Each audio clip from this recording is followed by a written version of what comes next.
Good morning. The commencement ceremony of the Seattle University School of Law is now convened. As we begin our gathering, we respectfully acknowledge that our event today is taking place on the homelands of the Coast Salish peoples, who continue to steward these lands and waters as they have since time immemorial. We recognize the tribal nations and organizations who actively create, shape, and contribute to our thriving community at Seattle University and beyond. We as an academic community should be and are committed to doing our part to engage with and amplify the voices of Native peoples and tribes. We acknowledge our collective responsibility to advance proper education of Native peoples and tribes and call for further learning and action to support the Native people of this land. Thank you. Please remain standing for the invocation offered by Father John Topel of the Society of Jesus and Emeritus Stamper Professor of Catholic Traditions.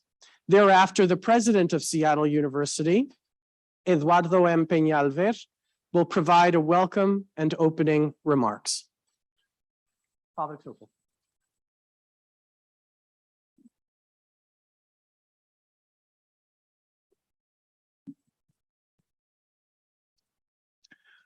Loving God, you have created a harmonious universe.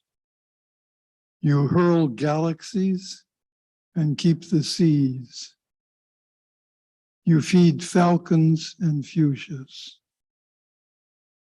But it's also a dangerous universe with earthquakes and floods, volcanoes and viruses, and powerful men who can kill as well as build and raise the specter of nuclear holocaust.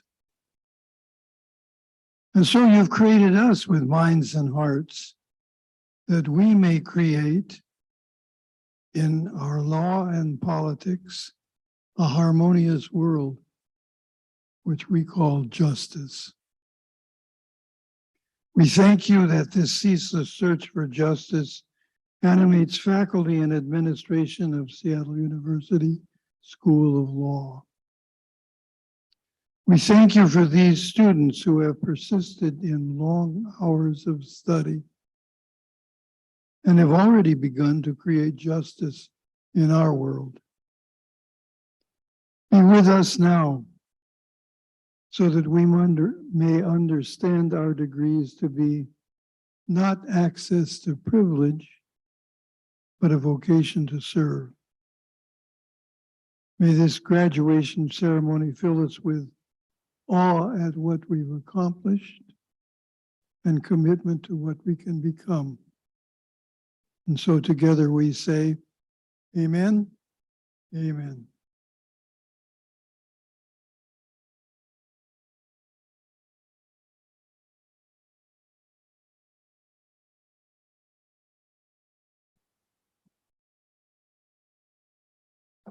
Please take your seats. Thank you, Father. Good morning. My name is Eduardo Peñalver. I'm the president of Seattle University, and it's my great privilege and pleasure to welcome you to this December 2022 commencement ceremony of the law school. You know, it's a special occasion when I wear this seal of presidential power, which means that everyone has to do what I say, except for faculty. Faculty are strangely immune to its power. But in that spirit, please join me in offering our heartfelt congratulations to our graduating students. Let's give them a round of applause.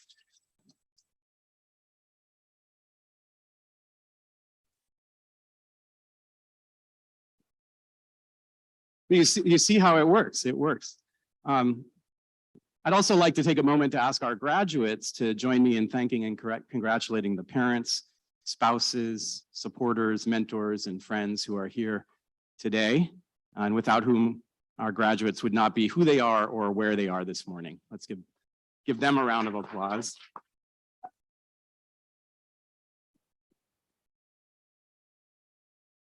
Finally, I'd like to take just a moment to congratulate Dean Tony Varona, who's completing his first semester as the Dean of our law school. New beginnings are an exciting time, and Dean Varona has gotten off to a spectacular start. He's tirelessly getting to know the Seattle University and Seattle legal community, and he's already made incredibly positive impressions. I just completed a 5-city tour of India, and Dean Varona was with us for 4 of those cities, and watching him at work during that trip confirmed to me the wisdom of our choice in appointing him. His warmth and energy won people over in each of the cities that we visited.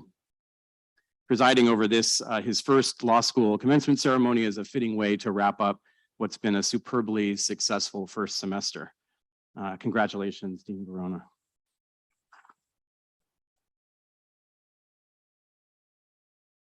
In 2006, a trial court in Massachusetts grappled with an age-old question that has vexed dinner conversations for generations. I'm referring, of course, to the question whether a burrito is a sandwich. And thousands of hours of arduous factual and legal research no doubt lay behind the briefing and the arguments in the case, much of it probably undertaken by junior associates. Newly minted lawyers like our graduates are about to become, burning the midnight oil. The non-lawyers here today will probably see in the very existence of an actual case about whether burritos are sandwiches, a confirmation of lawyers' irredeemable lack of common sense and tendency to quibble about language.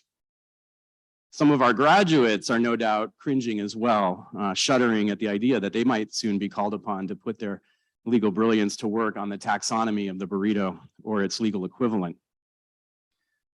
But after years of study, they also know that significant questions of justice, sometimes the difference between freedom and imprisonment, sometimes vast sums of money, can turn on the definition of a single word.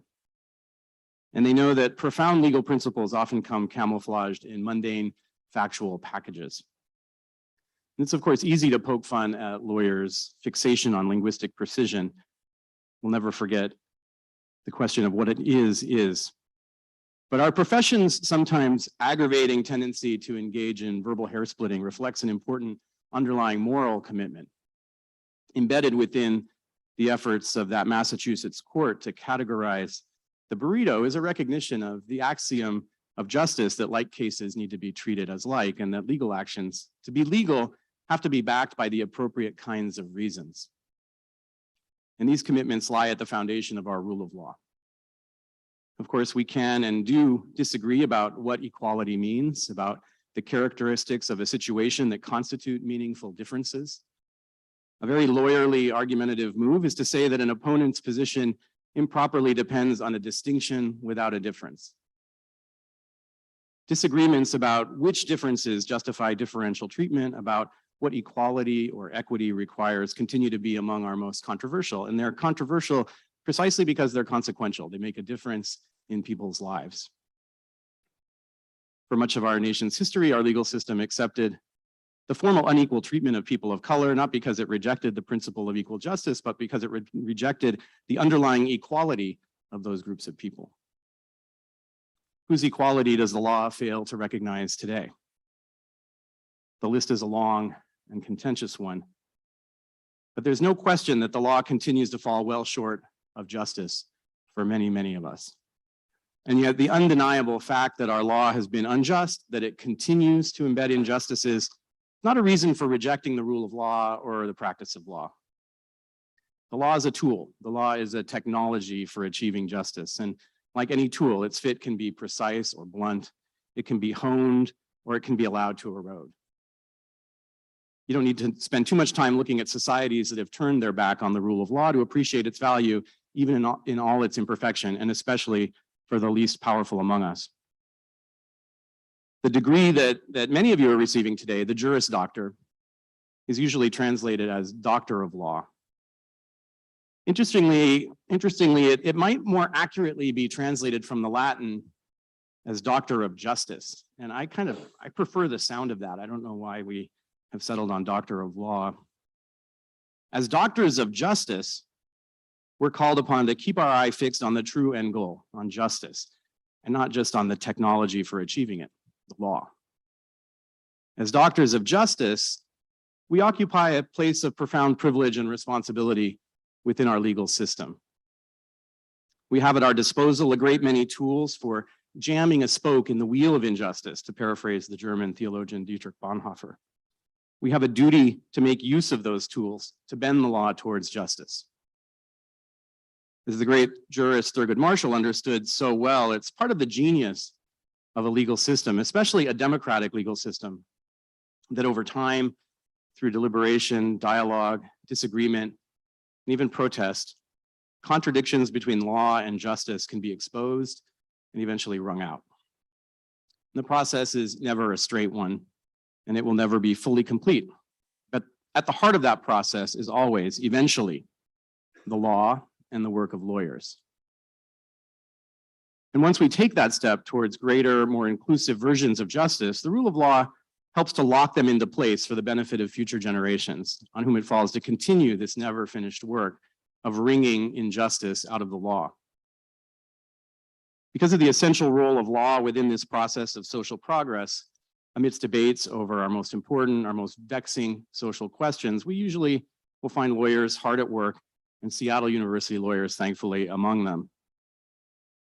Our collective commitment to resolving social conflicts through law, as opposed to through force or violence, constitutes one of our greatest collective achievements and one of our most precarious. And it's therefore one of our most profound professional obligations as lawyers. Surveying the state of affairs in the world today, we can see that the commitment to the ideal of equal justice, as well as to the rule of law more generally, are values that we cannot take for granted. As the events of the past few months make clear, even the commitment of our own Supreme Court to core legal values like respect for precedent, so essential to our rule of law, is increasingly open to question. But acknowledging that reality does not erode my faith in the law. It underscores my appreciation of its fragility. These days, affirming the rule of law, the rule of reason, in contrast to the rule of sheer force, isn't trivial. Those who value the rule of law need to work together to protect it against the intrusions that we've already observed and to shore it up against those that are yet to come. And this will make for some strange alliances, and we should welcome this. The risks of failure are too great to allow disagreements about specific issues or policies to prevent us from cooperating with those who share that fundamental belief in the rule of law and who are working to ensure its survival. Graduates, I will not sugarcoat it. As new lawyers, you will find yourselves occasionally writing briefs about burritos, which, by the way, the Massachusetts court very strangely determined was not a sandwich. We've all been there. Even in that seemingly pedestrian work, though, you will be implicitly strengthening and reaffirming the rule of law. And in the long run, we're counting on you to take up this fight against those seeking to undermine it. And we're counting on you to jam a few spokes into the wheels of injustice along the way. Your time at Seattle University and your own hard work have given you the tools you need. Congratulations and good luck.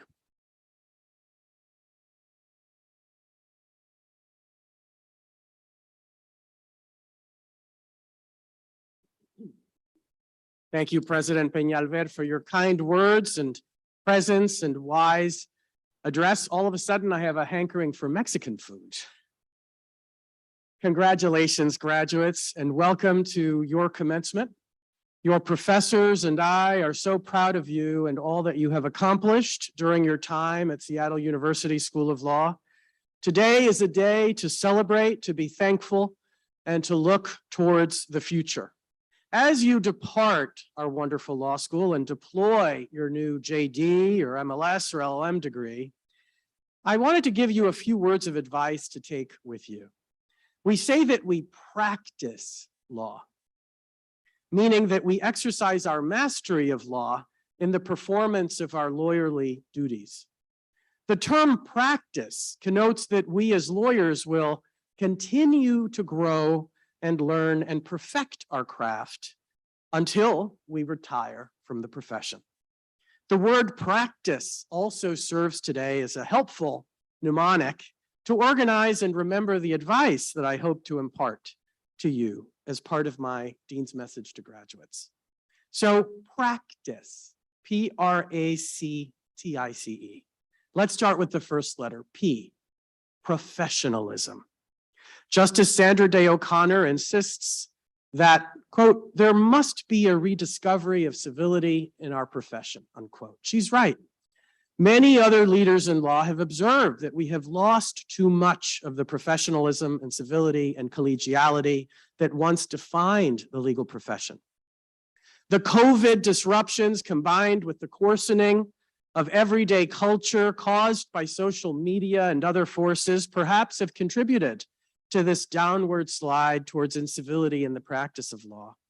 I urge you to distinguish yourselves as lawyers who, in their zealous advocacy on behalf of clients and causes, exercise the professional kindness and collegiality that the profession merits, our profession merits, and that in any event make us better and more effective as lawyers. Address and relate with judges and other decision makers with respect and due regard. Collaborate with opposing counsel and other professional colleagues with civility, even, or I should say, especially at times of great stress and conflict. If you are lucky, your careers in law will be long, and the judge before whom you present a case today, or the opposing counsel against whom you negotiate tomorrow, may in short order become your law firm partner, or better yet, your friend. So that's P, professionalism. Now R, reach back, reach down, reach out. Former U.S. Attorney General Janet Reno once said that, quote, being a lawyer is not merely a vocation. It is a public trust. And each of us has an obligation to give back to our communities, unquote. As Amazon General Counsel David Sapolsky told us during his Luminaries in Law interview earlier this semester, pro bono and public service work for lawyers, quote, is not optional, unquote. It is, he said, quote, part of being a lawyer and a, quote, quid pro quo of being a member of the bar, unquote. And he's right. We have the obligation to give back to society by exercising our talents as lawyers pro bono publico, for the public good. By reach back, reach down, and reach out, what I also convey to you is that you must, as a good Seattle University lawyer, understand that we have an obligation to treat everyone with whom we work with respect and dignity. As you climb the ladder of success, and I know you will climb far, pull others up with you. And treat the janitor who cleans your office, and your secretary who manages your professional life, and the mailroom attendant who directs your mail with the same respect and dignity that you show to the justices of the Supreme Court. They are, after all, the same in their humanity and in their entitlement to dignity. Being a Seattle University law-educated attorney is a superpower. Use it for good. Use it to lift others. Okay, so we covered P and R, professionalism and reach back, down, and out. Now the A, appreciation. Live from a place of gratitude, and you will become a better lawyer and a better, happier person. You are high-achieving people. I know that. We know that. I know that you graduated kindergarten summa cum laude, and then went on to the next thing and the next thing and the thing after that without pause or reflection. You are not the type to rest on laurels, but pause, please, today, and give thanks for the enormous privileges that you now have as lawyers, as Seattle University law alumni, in an extraordinary profession, in a country brimming with freedom and opportunity. Abide in gratitude. Now the C in practice, the first C, courage. The late Robert F. Kennedy once said, courage is the most important attribute of a lawyer. It is more important than competence or vision. It should pervade the heart and the halls of justice and the chambers of the mind, unquote. Indeed, as lawyers, you will see time and again that law is not the same as justice. President Peñalver talked about this. Law is not the same as justice, and that justice is not the same as fairness, and that law is often unfair. You will experience again and again what Jeremy Bentham observed in saying that, quote, the power of the lawyer is in the uncertainty of the law, unquote. You bridge that gap and provide clarity and certainty where they are in short supply. Sometimes you will be asked to speak truth to power in circumstances that may appear to you to be impossible, unwinnable, hopeless. But the truth is that every quantum leap forward in law started with an impossible dream. Universal suffrage for women, the Civil Rights Act of 1964, marriage equality for gay people.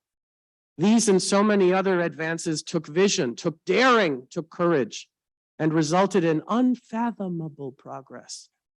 So that's P, for professionalism, R, reach back, down, out, A, appreciation, C, courage, now T, trustworthiness. You must be worthy of trust as a lawyer. You must be dependable and organized and diligent and consistent with your commitments. Your word is your bond in law, so please be worthy of the trust of your clients, colleagues, and the decision makers before whom you practice. Now, let's move on to I, integrity, which is very closely related to trustworthiness. In our youth, we may think that the white lie is harmless and that taking a shortcut here or there won't matter if no one is looking. Here at Seattle U Law, a Jesuit Catholic law school, we taught you about the importance of character in law and how little transgressions combine into much bigger ones and inure us dangerously to wrongdoing. It is imperative for lawyers, particularly Seattle U Law graduates, to do the right thing when no one is watching. And I say no one else is watching to emphasize that when we are alone, it is our conscience that watches over us and to whom we remain accountable in our quietest moments. Integrity not only is demanded of us as good lawyers, but also as good people. And now, almost done, the second and last C in practice, C, compassion. Compassion towards others and ourselves. Abraham Lincoln once said, quote, as a peacemaker, the lawyer has superior opportunity of being a good person, unquote. Yes, we must be zealous advocates, but sometimes the best way forward for our clients and causes and for the truth to prevail is to make peace, to exercise compassion and equanimity with our opponents. This truth is brought to mind when contemplating Justice Ruth Bader Ginsburg's exhortation, quote, fight for the things that you care about, but do it in a way that will lead others to join you, unquote. It is important too to realize that this compassion should flow not just outwards, but also inward. We train you in law to be especially scrutinous in your analysis, to leave no stone unturned, to marshal the facts and leverage the law in as incisive and zealous a manner possible. But sometimes that laser beam honed scrutiny that we have cultivated in you can turn inwards. And when it does, I ask you to hold yourself in compassion. Be kind to yourself always. Be your best friend. So those are the first 7 of 8 letters in practice. P, professionalism. R, reach back, down, out. A, appreciate. C, courage. T, trustworthiness. I, integrity. C, compassion for oneself and others. And finally, the practice of law requires us to E, enjoy. Enjoy the moments of success. Embrace the small and the big victories. Count your many blessings. Each of you has been richly blessed. And with that, graduates, I congratulate you again and now turn the podium to Dean DiBiase.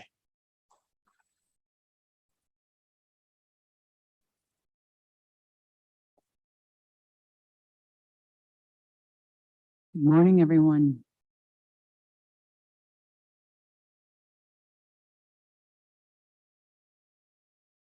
Each year, a member of the graduating class serves as the class speaker. Now, typically, this individual is elected by their peers, but as every once in a while we discover, our students who graduate in December, who are, don't tell anyone, my favorite graduation every year, they're busy. And it's because of the students who we tend to see graduate in December. They are often our students who are in our MLS program. We also have a lot of students and are looking at some of the final remaining graduates who will come from our legacy part-time evening program as well. And these students hold a special place in my heart as I was always very close to evening students as a law student and as I have come here to Seattle University. Now, one of the hallmarks of evening students is that they are very, very busy people. They have lives, they have families, they have jobs, and yet they are still undertaking this great responsibility to become lawyers. And because they are so busy, every once in a while in December, we don't have a ton of people who decide to run for student speaker. And usually there is one student who steps forward and steps up to address their classmates. And so today, that individual is Tamara Garrison. I'm very, very happy that Tamara is the one who stepped up to address her classmates, as she's one of the very first students I met when I came to Seattle U. And it's very appropriate that she would be the one who steps up. Tamara has a really neat and interesting background. She will be a lawyer officially now after earning her degree and then taking the bar, but she's been practicing in a limited sense the law for quite a while. She is one of a special designation in the state of Washington that is called the LLLT. That's the Limited Law License Technician. That's an individual who takes on a long set of standards, learning and education to become certified in helping people who don't have representation navigate their way through the legal system, particularly in areas such as family law and domestic relations. So as an LLLT, Tamara came to us with a wealth of background already, and she is now going to become an attorney and take that information that she brought to us, augment it with what she's learned here, and take it even further in the area of family law. As a student in the Legacy part-time program, she had a fond remembrance and deep respect for her classmates who are juggling multiple demands. In that cohort, she noticed everyone who was balancing their careers, their school, and their children. And despite her own challenging schedule, she maintained active involvement in the life of the law school. Her diligence and experience in family law and domestic relations has garnered her both academic and professional acclaim on multiple occasions, and she will graduate cum laude. Please welcome Tamara Garrison, class of 2022.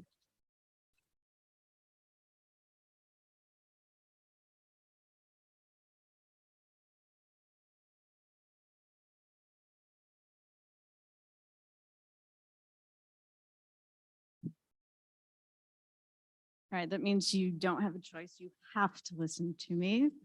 And it's all your fault. You didn't volunteer. So I don't want to hear any complaints. First and foremost, I congratulate all of you for pushing through great adversity to earn your law degree. And you did earn it, especially my fellow part-time evening students. You pushed through the pandemic, Zoom class after Zoom class. When we returned to campus, we suffered through evening classes without caffeine. When Starbucks closed at 5 or 6, due to understaffing. We figured out how to eat and wear a mask at the same time since class time was dinner time. Many of you juggled family and classes and then became teachers yourselves when your kids had to go to remote learning. Most of us worked, many full-time, and will probably have to continue working while we study for the bar. We did not sign up for a pandemic law degree, but you all pulled it off with grace and respect for fellow students and professors. Heather, I told you I should cut this part out. While the world around us seemed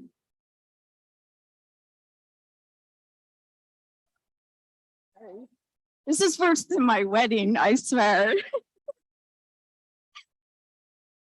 While the world around us seemed to fall apart, we surrounded each other with support. For me, there were times where the stress just brought me to my knees. But we were there for each other. You are all truly remarkable, and I'm honored to call you my friends and colleagues. Okay, enough of the serious stuff. So as your student speaker, I'm pretty much contractually obligated to say something meaningful. So here it goes. Whether we believe it or not, our law degrees give us superpowers. And I'm not talking about mastering who owns Blackacre and fee simple absolute. Although Blackacre would be a pretty badass superhero name. We hold an extraordinary amount of power and influence in our hands that can rock the very core of an individual, a family, a child, a community, our nation, and our world. I know that seems like a heavy burden, but what's the quote? With great power comes great responsibility. So where do these powers come from? These superpowers are rooted in the perceptions of society based on their interactions with the law. Attorneys are viewed as either heroes or villains by clients, opposing parties, families, media, underserved communities, et cetera, et cetera. This binary view is inaccurate and unfair because no one, even a comic book superhero, is completely good or evil, except for maybe Captain America, but his perfection is kind of annoying. Look at Thor. He struggled with pride and he lost his hammer. The Hulk clearly had an anger management problem. Batman needed grief counseling. Loki was deceptive and a troublemaker, but in the end, he sacrificed himself for his brother. And evil Darth Vader ultimately turned to the light and saved his son, Luke. Like them, we are complex anti-heroes. But most people don't take the time to ponder the complex makeup of the attorney who is standing before them. They just think about how this lawyer is helping or hurting them, or how the last lawyer hurt or helped them, or they are just generally afraid of being in a courtroom. Unfortunately, we bear the burden of those past experiences. So how can we shift this view? How can we change our legal community to shake up the manner in which we practice law? Let's use our influence to change the status quo. We do not have to embrace the mantra of it's always been this way. It will be difficult to mold a profession that is so entrenched in tradition, elitism, and protectionism. A profession that believes there is only one valid way to practice law, even if that method bars a massive number of our community from legal assistance. Some of us may not ever practice in the courtroom, but we do not have to be litigation attorneys to create a great impact. We can demand change from our local bar associations and the courts who control the practice of law. We need to use our collective strength and forged in the fires of the pandemic in our own personal origin stories to form our own Justice League. We can wield that strength to break the cycle of protectionism and listen to the needs of the public whom we serve. If the pandemic taught us anything, it taught us that we can be innovative to solve problems. We had to MacGyver the hell out of law school. Let's continue that innovation and be open to new ideas for how to provide legal services to all communities. Attorneys tend to focus so singularly on the case, the client, or the problem that we are trying to fix, or in many circumstances win, that we fail to look up and notice the collateral damage around us. We do not have to follow the traditional path of the default high conflict you versus me battle. We do not have to narrow our view of the legal field, but rather be bold and willing to change the practice of law to improve access to justice. We can view our cases holistically to find the best outcomes that will not necessarily result in devastation to others, just for the sake of winning. We can pause before using our powers to ask ourselves, will our actions needlessly hurt someone, or is there another path to achieve the desired goal?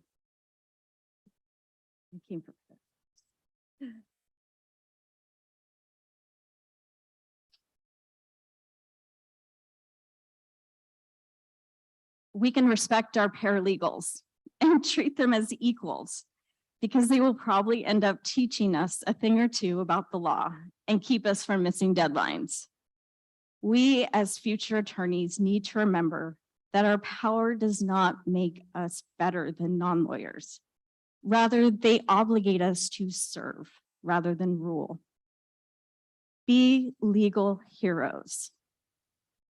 Let's use our superpowers to be respectful, to listen to our clients, to understand the whole story, to be diligent, to be engaged in our legal communities, to be ethical, to promote reduced conflict, to volunteer, and to be change makers.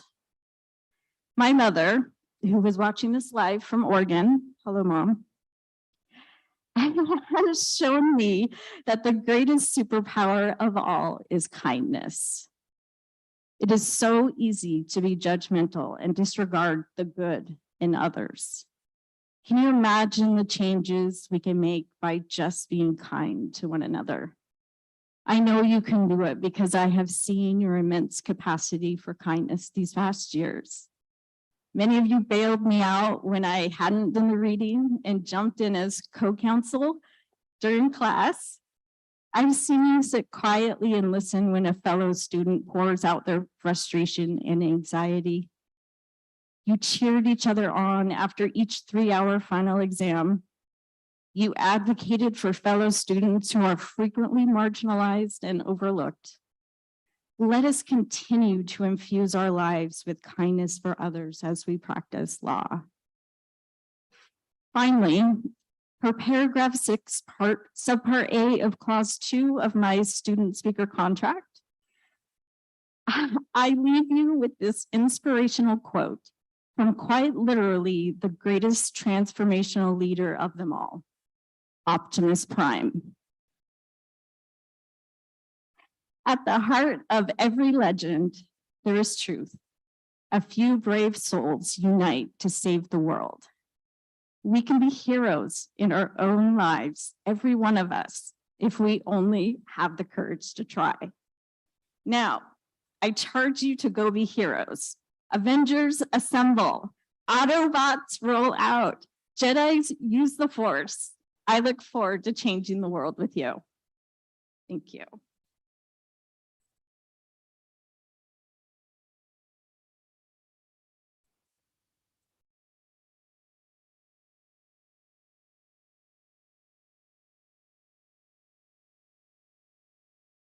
Way to go, Tamara. That was fantastic. All right, talking about superpower, I've asked President Peñalver and his medal with all the power, the degree conferring power, to come up here with me because it is time now for the presentation of the candidates. President Peñalver, it is with great pleasure that I present to you the Seattle University School of Law 2022 candidates for the Master of Legal Studies, Master of Laws, and Juris Doctor degrees. Will the candidates for the Master of Legal Studies degree please stand? President Peñalver, these students presented and listed on the printed program have completed the requirements to receive the Master of Legal Studies degree. You may be seated. Will the candidates for the Master of Laws degree please stand? President Peñalver, these students presented and listed on the printed program have completed the requirements to receive the Master of Laws degree. You may be seated. Will the candidates for the Juris Doctor degree please stand? President Peñalver, these students presented and listed on the printed program have completed the requirements to receive the Juris Doctor degree. You may be seated.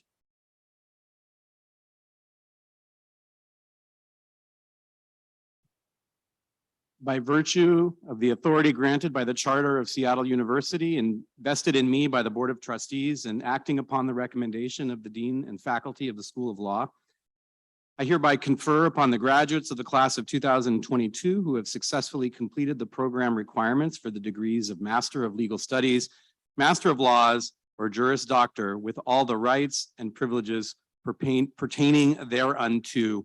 Congratulations.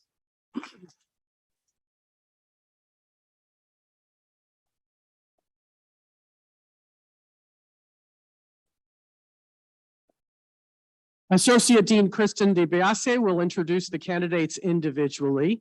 As each student's name is read, they will come forward to be hooded by Vice Dean for Intellectual Life and Professor of Law, Deborah Ahrens, and Associate Dean for Experiential Learning and Associate Professor of Law, Paul Holland.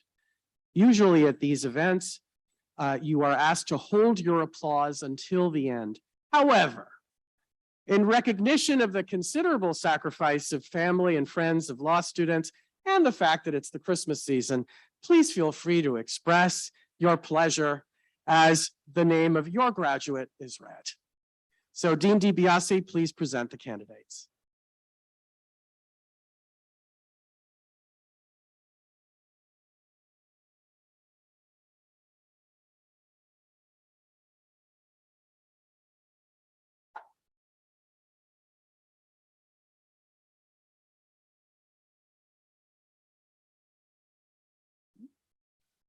Receiving the Master of Legal Studies degree, Michelle Christina Beyer.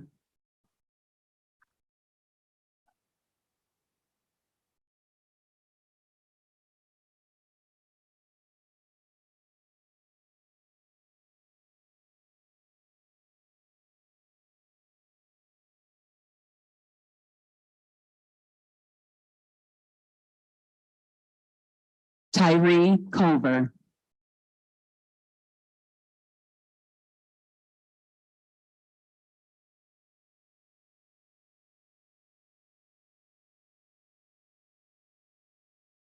Heidi Getwald Krause.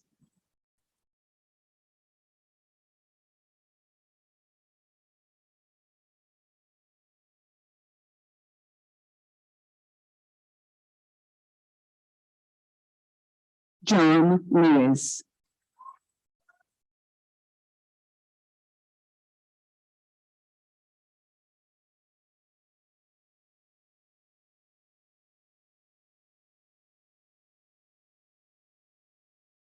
Julie Ann O'Brien.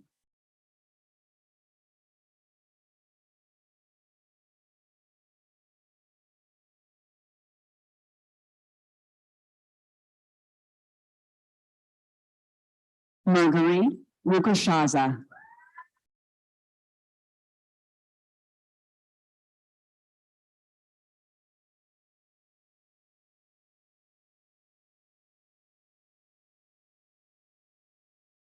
Danielle Schaefer Gardner.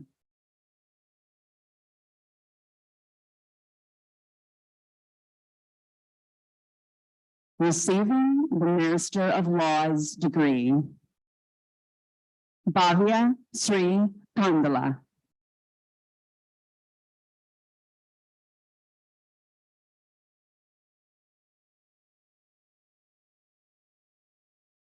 Patricia Means.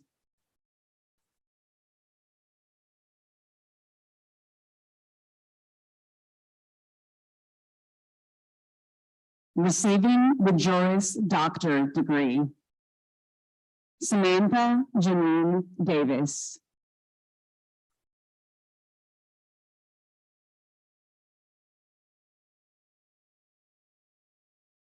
Christopher M. Duree.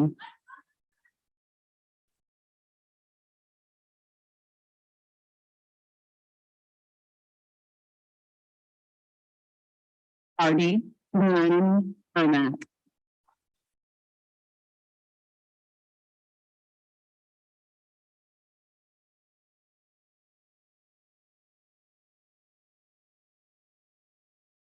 Tamara Garrison. Cum laude.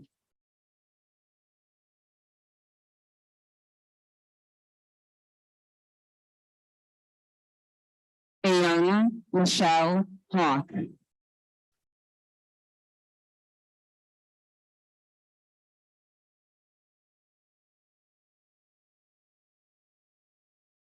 Maya A. Manis.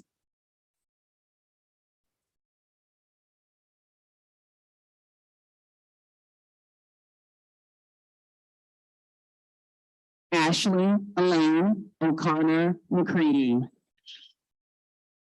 Cum laude.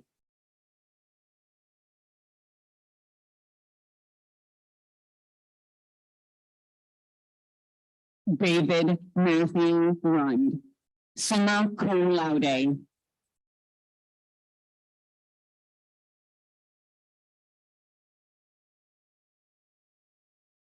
Heather Noel Shutter.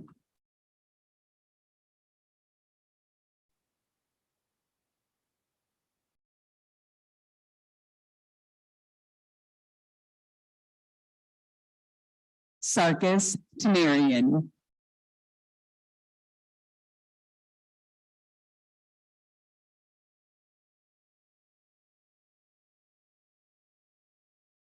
Gwendolyn Ulrich.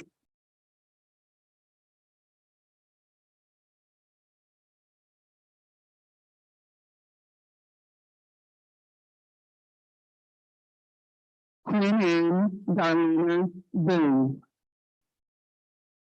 Headed by her uncle, the Reverend Brian Pham of the Society of Jesus, class of 2009.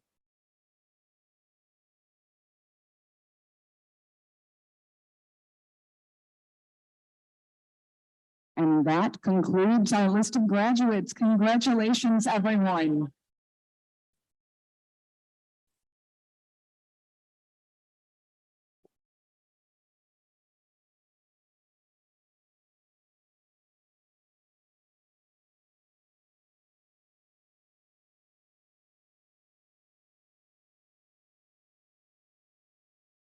It's now my pleasure to introduce our alumni speaker.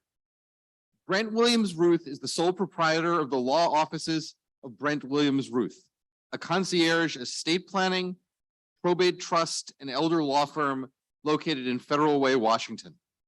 He previously worked at Shear Law LLC as an insurance defense attorney, specializing in coverage matters and developing the skills of interpreting complex contracts. He has handled cases ranging from multi-million-dollar construction claims to personal injury cases with unique damage claims, and spoke at conferences and organizations regarding insurance matters. Brent holds an Associate's in Arts and Sciences degree from the Tacoma Community College, a Bachelor of Arts from the University of Washington, and a Juris Doctor from Seattle University School of Law, graduating in December 2021. Brent sat for and passed the Washington State Bar exam in February 2002 and was sworn in as a member of the Washington State Bar in June 2002. Brent is a model of selfless service to the legal profession, to the community, and to Seattle University. He has served as a WSBA governor since 2020 and was recently elected to an at-large governor position with the WSBA in 2022. He previously served on the WSBA Character and Fitness Board, serving as vice chair during the 2019-2020 year. He currently serves as a Washington State Bar Foundation trustee, a member of the Washington Bar Licensure Task Force, working to assess the efficacy of the bar exam and related requirements for licensing, as a member of the Seattle University Alumni Board of Governors, and as a member of the Seattle University Law Legacy Society Committee, where he is working to encourage more alumni to include the law school in their estate plans. While not working or volunteering, you will find Brent spending time scuba diving, traveling, hiking, and creating adventures with his husband, Justin. Let's welcome Brent.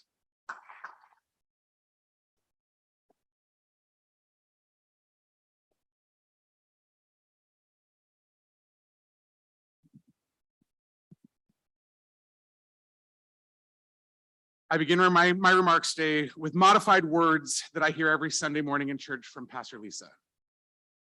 Grace to you and peace in the name of God, who is our creator, our redeemer, and our sustainer.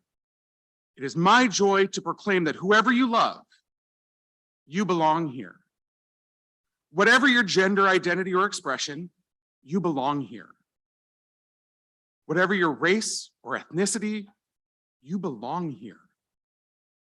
If your pockets feel full or empty, if your heart feels full or empty, if you came to law school on fire with faith and passion for an area of law, or if you came tiptoeing over wondering if you ever really belong, you are welcome and you belong here. Come and know the knowledge that is for all people.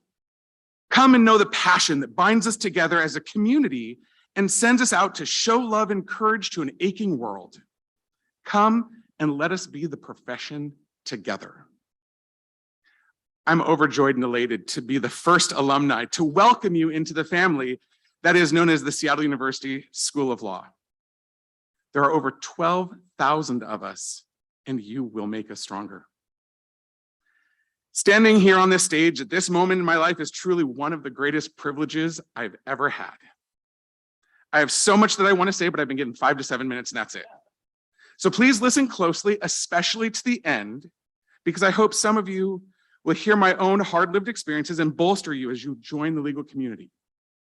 First, what you need to know about my life is that I have lived a Jeremy Bearimy life.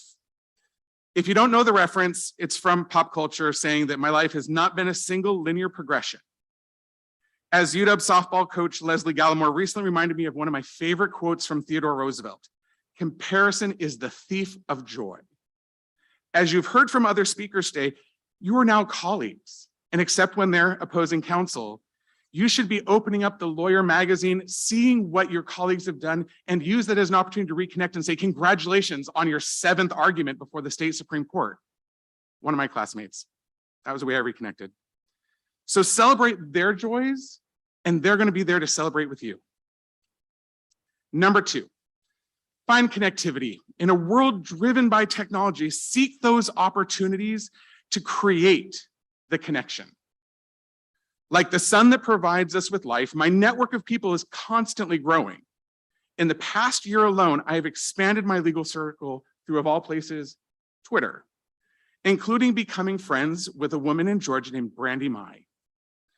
Brandy was a non-traditional student, neurodivergent, who struggled with the bar exam, failing it twice. We connected as you heard, on the Board of Governors, and I know a little thing about the bar exam.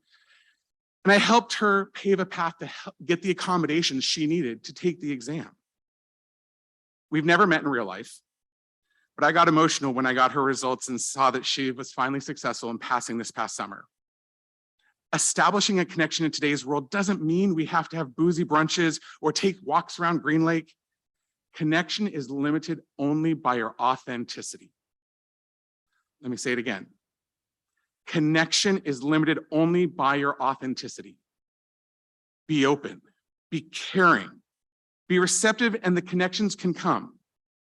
You never know where you're going to make a connection. Tomorrow, I'm boarding a flight with my husband as we're going to spend the next 17 days in Dublin with a family we met while playing bingo on vacation in Lake Tahoe. You never know where you're going to make your next best friend. Number 3, and I say this echoing what everyone has already said, the best thing that has ever happened to me was graduating from this law school. I want you to stay in touch with the people from the school, the librarians, the deans, the professors, the staff. Did I mention the librarians? You know, when my life would take a turn, as it was prone to do, and sometimes I just needed words to be heard, whether it was encouragement, support, or just a person to hear my frustrations, it can be found by coming here, either as a drop-in or as a scheduled visit for coffee or a meal. The connections to other alumni, to opportunities to help me see the things that I could not see for myself. As I said before, this is a family, and you're now part of it forever, and it's pretty amazing. Number 4, connection with others and staying connected to the school may sound like simple things to do, but let me be clear. I do not believe that life is supposed to be easy, but it shouldn't be a struggle. And let nothing I say to you today convey that the last 21 years of my professional life have been easy, but I also take direction from my faith and believe that you should not be struggling every single day. For me, law school is one of the most humbling experiences because I did not seek the help that was available to ease those struggles. Because of it, I am in a constant battle with imposter syndrome. As Hermes from Hades Town said, the meanest dog you'll ever meet, it ain't the hound that's in the street. He bares his teeth and tears your skin, but brother, that's the worst of him. The dog you really have got to dread, it's the one that howls inside your head. It's him whose howling drives you mad and mind to its undoing. I have no secret recipe for fighting against the dog inside your head, other than to say that this struggle is real and that talking about it directly has been a great avenue for me of paving that new path. Now 5, as I round the corner on my allotted time, I want to take an invitation to each of you. I've sat on this stage and I watched you complete your program and get hooded, and now I call you friend and colleague. If you want to get to know me better, seek introductions to other colleagues and alumni, allow me, if you don't have one already, to be that conduit into our alumni fold. Call my office. Schedule an appointment and say, I'm a colleague from SU and just want to connect with Brent. Reaching out can be awkward, but I want to eliminate any of that awkwardness right now, right here, because I will make time for each of you. And each of your colleagues that aren't here today, but are part of your class, being a December 01 grad, I got you. In sum, as you step into your legal career, be open to the pathways that are ahead of you. Many of those opportunities will come because of the authentic connections you make. And never, ever underestimate the tremendous power and support that will come from your Seattle University family. And I'm not just talking about the law school. As you heard, I'm on the Alumni Board of Governors for the whole university. There are so many resources and alumni that want you to succeed. You just need to know how to ask. Start with me because I will stand alongside you. I conclude with one final biblical reference from the book of Esther, chapter 4, verse 14. And I charge each of you to find your passion, know your power, and remember that when the time comes for you to step forward, that you were born for such a time as this. A time such as this. Thank you for allowing me a few moments of your special day.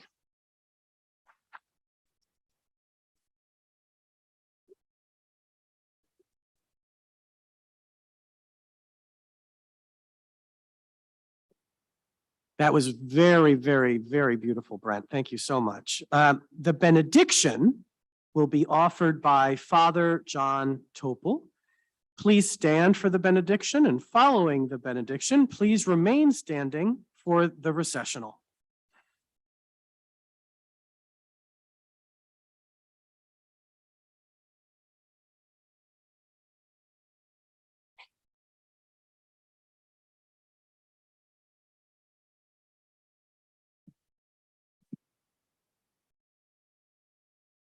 Source of all that is good, we ask you to bless these graduates. As they are doctors, help them teach others aright. As they are lawyers, Help them make law a womb of justice. As they are humans, help them be compassionate citizens.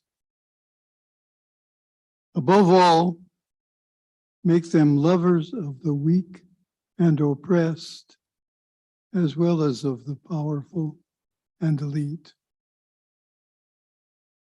Make them always grateful for the gifts they have received, their talents and education, their faith in the human project. And so may they become generous givers of their wisdom and skill. May we always be there to support them in their glorious vocation as ministers of justice and preservers of peace. Bless us with these gifts as together we say, Amen. Amen.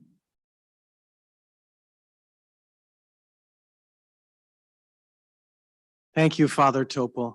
Colleagues, welcome to the profession. This commencement convocation is now concluded. Please join us in Sullivan Hall for a reception to celebrate our graduates. Enjoy this day of celebration, everyone. Thank you.